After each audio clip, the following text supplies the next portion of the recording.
karena yang dipikiran tidak hanya uang dan uang. Iku nggih, kok eling-eling biasane, tapi sing jere wong kene apa ngebo ya wonten kaos. Tadi apa itu yang ada di dalam? Ibu hamilnya jatuh di film itu, terus dibawa kemana? Enggak, dibawa ke puskesmas. Terus tadi dijelaskan di situ kalau periksa kehamilan itu selama kehamilan sebaiknya berapa kali? 4 kali. Niku kalau nggak ada resiko nggak. Kalau misal ternyata beresiko ya harusnya diperiksakan rutin setiap bulan. Prak ikih neng puskesmas nggak. Terus berapa kali? Terus layanan apa saja yang diterima oleh ibu hamil di puskesmas? Kalau anggar teng puskesmas biasanya angsal layanannya nopo mawon? Dapat iya tambah darah yang harus diminum itu vitamin ya. Terus imunisasi. Bahkan sekarang ada pemeriksaan darah gratis ya. Kalau nggak salah itu untuk mengetahui kayak hepatitisnya positif apa enggak atas niku. Itu biasanya dilakukan pada saat umur berapa ya, 4 bulan kalau nggak salah, 4 bulan kehamilan. Nah, kenapa perlu melakukan pemeriksaan? Karena penting ya Bu. Jadi setiap bulannya itu yang lebih penting lagi ibu juga harus memperhatikan niku umur kehamilannya. Biasanya malah anak sing orang ngerti terakhir head kapan, enggak.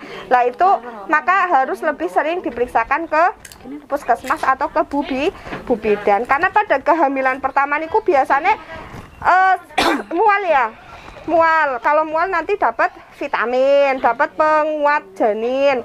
Itu di permulaan pertama. Dan terus di kehamilan yang bulan kedua juga masih mual. Ini jantung bayi udah mulai berdetak di kehamilan kedua, kehamilan bulan kedua.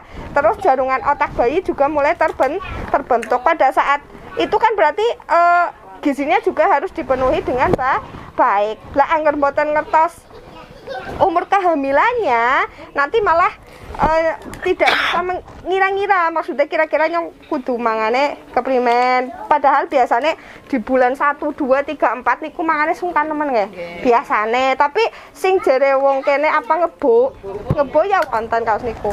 Nah di bulan ketiga itu biasanya mual-mual pun mulai kurang, tapi niku udah mulai besar. Si janin itu udah mulai besar, kira-kira sebesar tomat. Itu juga harus lebih hati-hati. Biasanya di sini banyak terjadi gagal berkembang juga, makanya gizinya juga harus dipenuhi. Terus di bulan keempat itu udah mulai ada tulang ya, tulang bayi mulai mengeras. Kalau di ronsen itu udah kelihatan, maksudnya tapi biasanya belum kelihatan jenis kelaminnya, tapi udah mulai ada. Panjang bayi udah sekitar 12 cm. Terus di kehamilan kelima nih kok niki ya, sini buri katon mboten ya. Kaki bayi mulai menendang-nendang, biasanya di kehamilan kelima udah mulai mengendang. Terus alat pendengaran udah mulai terbentuk ya.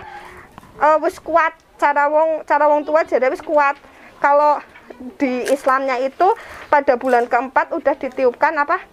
Ruh ya katanya ya. Makanya nih kayaknya ada yang namanya mapati keba, itu dalam rangka itu tadi selain kesehatan jasmani juga kayak rohaninya di agamanya juga harus diikutkan ya, di bebarengan lah kados niku.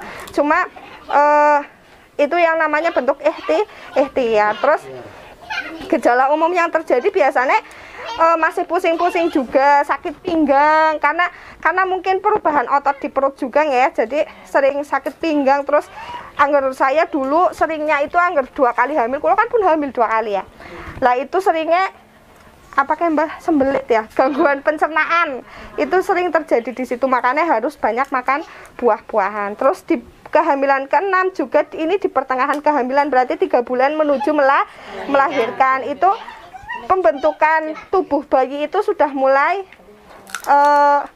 terbentuk semua di kehamilan ke-6 niki. Berarti tinggal dijaga, tinggal jenengan makannya yang teratur, istirahatnya yang teratur. Biasanya kalau bulan ke-6 kan susah tidur ya, tapi kudu dipaksa tidur. Terus yang kehamilan ke-7 itu otak bayi udah mulai mengolah penglihatan dan suara. Jadi biasanya yang ngerti emek apa dipanggil itu nendang. Enggak. Lah itu di kehamilan ke-7. Jadi bayi itu panjangnya udah sekitar segarisan 30 cm niku. Nah, terus di kehamilan ke-8 itu bayi udah terbentuk. Ya. Sudah terbentuk dan paru-parunya belum sempurna tapi hampir sempurna. Biasanya di kehamilan ke-8 juga lumayan rentan nggih. Rentan napa namanya? Prematur atau apa gitu. Makanya tetap harus dijaga. Nah, kehamilan ke-9 ini udah si ibu itu orang nyaman, wis pengennya gagian metu ya. Tapi itu juga tetap sampai terakhir, sampai proses persalinan berlangsung juga ibu harus tetap menjaga kesehatan dan makan makanan yang bergizi. Kira-kira seperti itu. Nah, yang paling penting harus ditanyakan ke Bu Bidan atau ke puskesmas itu hari prediksi lahir, HPL ya. Nah, itu yang harus ditanyakan. Itu penting ya, Bu. Jadi buat mengira-ngira kira-kira yang melahirkannya itu kapan. Jadi kalau misalnya dengan ada tanda-tanda melahirkan itu udah oh ya benar, paling mundur atau majunya 2 minggu atau 1 minggu. Itu yang harus penting ditanyakan.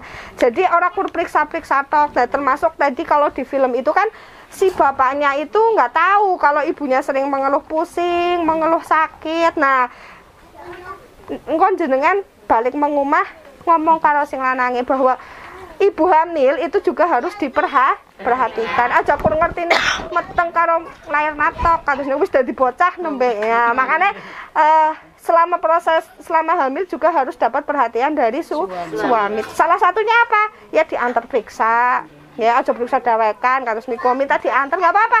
Ibu kalau lagi hamil manja nggak apa-apa. Ya biar psikologinya juga tetap napa namanya? Tetap senang, rasanya senang. Kalau hamil sukar itu melasining bayine, iya. Hamil sukar bayine ya melu iya. Bayine melu sukar. Engko lahirnya jengkel. Ora ya. Lakal bayi jengkel ya. Nah, niku nggih. Nah, sekarang itu yang penting selama proses hamil harus sering diperiksakan. Tadi minimalnya 4 kali dalam 9 bulan itu ya. Berarti selama 9 bulan 4 kali. Dan yang penting selama tidak beresiko. Resiko apa sih? Kan resiko hamil terlalu muda juga beresiko. Kurang dari 20 tahun itu beresiko. Hamil terlalu tua juga beresiko, atau hamil terlalu dekat jarak kehamilannya, misal baru umur berapa bulan udah hamil lagi, itu juga termasuk beresiko. Terus termasuk yang terlalu banyak anak itu juga beresiko juga. Iya, sing runtungan setahun siji dan itu juga banyak. Tapi kan wong gemian biasanya ya santai-santai aja ya. Tapi kalau sekarang itu karena banyak resiko, jadi jenengan ya seperti program pemerintah aja maksimal 2 anak cukup. Nah, sekarang coba ada yang mau membacakan ini enggak? Ben adanya ngomong terus sih ngomong. Mbak Istiqomah kayak ngene suarane seru ya. Ki salamah apa istiqomah ding salamah. Salamah. Sing perak. Layanan kesehatan ibu hamil. 10 layanan pemeriksaan kehamilan. 1. Pengukuran tinggi dan berat badan. 2. Tekanan darah atau tensi. 3. Lingkar lengan atas. 4. Tinggi rahim. 5. Penentuan letak janin. 6. Imunisasi tetanus toksoid. 7. Pemberian tablet tambah darah. 8. Tes laboratorium. 9. Penjelasan bidan. 10. Pengobatan bila diperlukan. Rencanakan persalinan di fasilitas kesehatan.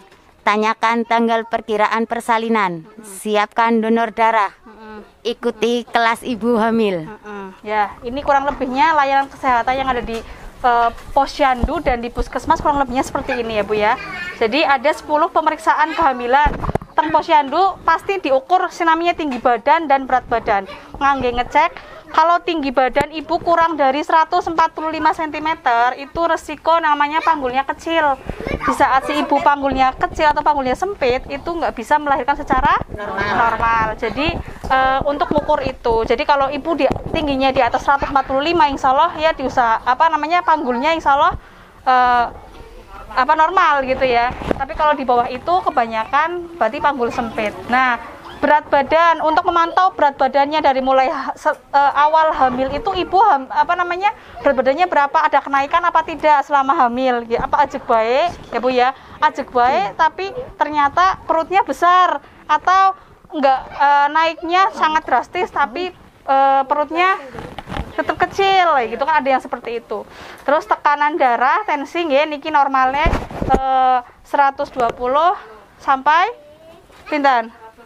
100 sampai 120 nggih Bu nggih. Itu bawahnya berapa Bu? Nggak boleh lebih dari 90 nggih Bu nggih. Nah, terus tinggi rahim diukur, bayi ini gede apa ora ya. Penentuan letak janin sing ditokna kepala apa kaki kan gitu sih, normal apa Bu, berarti sing medal rumiyin kepala nggih. Terus imunisasi tetanus toksoid ini untuk mencegah supaya bayinya pas lahir sehat ya Bu ya. Pemberian tablet tambah darah tadi yang isinya 90 tablet ya, diminum selama kehamilan. Terus tes laboratorium yang tadi Mbak Mana sampaikan, sekarang niku gratis tes laboratoriumnya nggih, enten sing namine tes HIV nggih. Terus tes apa malih nggih Bu nggih? Tes darah nggih, tes darah untuk ngecek HB nggih niku nggih. Nah, macam-macam. Terus penjelasan dari Bu Bidan ini ya tentang kapan bersalinnya nggih, tentang di mana nanti persalinannya nggih. Itu tentang biasanya persiapan untuk persalinan jenengan punya kartu Indonesia Sehat atau tidak nggih. Niku itu selanjutnya tentang pengobatan bila diperlukan. Itu seperti itu. Nah, ini Ibu juga bisa lihat di buku pintar nggih Bu nggih. Teng halaman 14 sampai 13 itu bisa dibaca sama ibu-ibu semuanya, nggih. Nggih, niku saged diwaos bisa dibaca-baca tentang kesehatan gizi, kesehatan dan gizi. Nggih. Oke. Ora usah filman ini ora apa-apa. Lanjut mana? Gimana? Ubusan.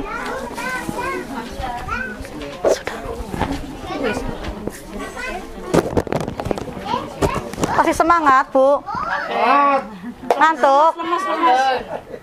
Mboten nggih, alhamdulillah. Niki saya hanya akan menambahkan berkaitan dengan ibu dari mulai hamil terus sampai melahirkan sampai anak menjadi dewasa nggih. Di mana tadi panjenengan sudah ada yang namanya gizi itu apa? Terus layanan kesehatan itu di mana panjenengan seperti itu nggih. Nah, niki ben tambah semangat. Yuk pada ngadeg. Ngadeg Bu, yuk ngadeg yuk. Jadi orang ngantuk, rileks nggih. Mohon berdiri, Najila.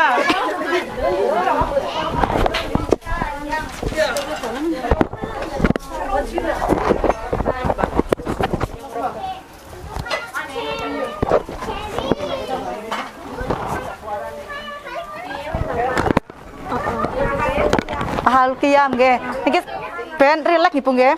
Coba semua tangannya diangkat. Gerakan 10 jarinya seperti ini. Ben orang ngaturin nggih. Nggih. Terus tangan lurus. Kiri ya, yang kiri. Nanti panjenengan perhatikan saya dulu biar panjenengan ngertos. Nyanyian tapi menggunakan gerakan. Jadi panjenengan selain untuk gerakan panjenengan mulutnya berbicara tapi ikuti langkahnya nggih. Kami datang untuk hadir dan bersemangat. Yes. Kami datang untuk hadir dan bersemangat. Datang untuk hadir, hadir untuk datang. Kami datang untuk hadir dan bersemangat. Aget? Tapi nggih. Mulainya niki terus niki. Kami datang untuk hadir dan bersemangat. Kami datang untuk hadir dan bersemangat. datang untuk hadir, hadir untuk datang, kami datang untuk hadir dan bersemangat. Cepi dari sini 1, 2, 3, 4. Ya, coba.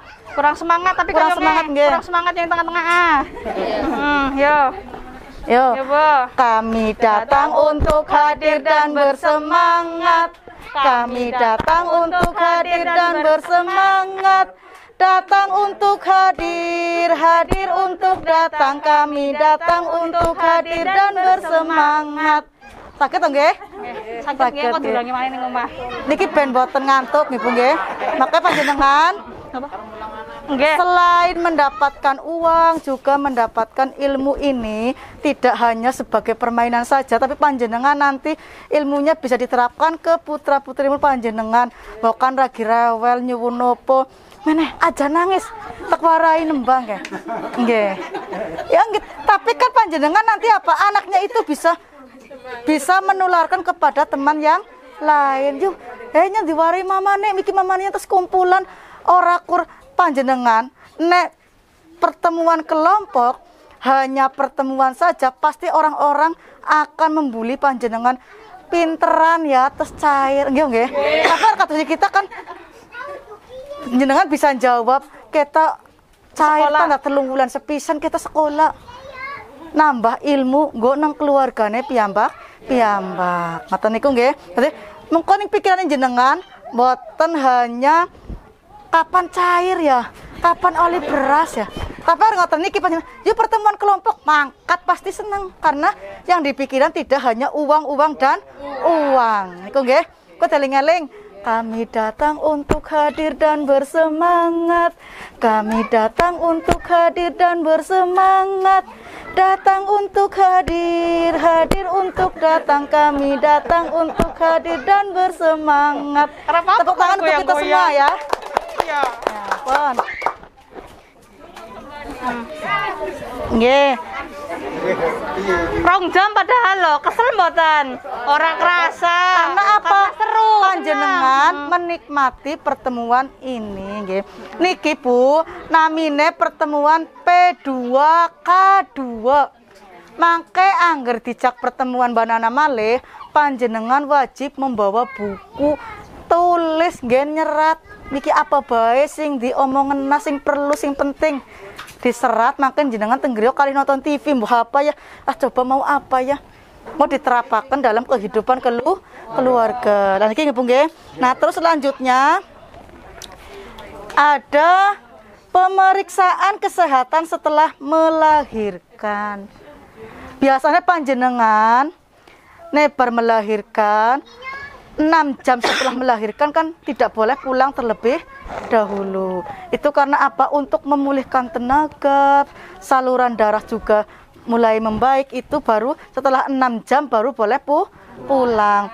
Perhatikan, pemeriksaan kesehatan setelah melahirkan, perawatan kesehatan ibu nifas oleh bidan atau dokter dilaksanakan minimal 3 kali. Niku wonten minimal 3 kali ini. Pertama, 6 jam sampai 3 hari setelah melahirkan. Kowe jenengan wajib ke kontrol, jadi wong desa ke kontrol nggih. Dugi maring bu bidan atau puskesmas. Dikontrol umpamine sing dijahit ya dikontrol jahitane. Jenengan merasakan keluhan apa yang jenengan matur, nanti baru ketahuan oh sehat. Kalau bu bidan matur sehat ya berarti sehat. Nah, terus yang kedua, ini berarti 6 jam sampai 3 hari. Biasanya kan jenengan umpamanya lahiran jam 10 siang. Jam 6 sore baru boleh pulang. Nah, nanti hari ketiga panjenengan datang lagi maksudnya kontrol teng ibu bidan atau puskesmas. Nah, terus hari kedua, hari keempat sampai 28 setelah melahirkan. Niku lamun panjenengan mempunyai keluhan ya Mbah. Seandainya tidak mempunyai keluhan, paling nanti di hari ke-28. Berarti sekalian posyandu. Karena apa biasanya? Kalau jenengan setelah melahirkan biasanya ada yang 2 minggu langsung posyandu, ada yang 1 minggu langsung posyandu, tapi ini bisa ke hari ke-28. Nah, terus yang ketiga, hari ke-29 sampai 42 setelah melahirkan. Berarti si anak sudah mulai berkembang. Nah, anak sehat apa tidak itu bisa dilihat dari timbangan posyandu. Seumpama lahir 3 kilo, 3 kilo setengah atau 3 kilo normal niku nggih. Nah, setelah posyandu berarti niku panjenengan, makanya kan pas pertama kali panjenengan ikut di program PKH, bagi yang punya balita wajib membawa buku KIA. Buku KIA itu jangan anggap remeh. Karena apa? Jenengan dengan adanya buku KIA itu jenengan tahu perkembangan putra-putri pun panjenengan. Bulan pertama dikurek-kurek. Nggih, bulan. Nah, niku Bu, angger jenengan larene dari bulan pertama sampai biasanya kan 24 nggih. Naik apa mboten? Angger menurun ke berarti buruk. Perkembangannya buruk. Uge lagi naik mudun mawon buruk, apa maning seumpama lahir 3 kilo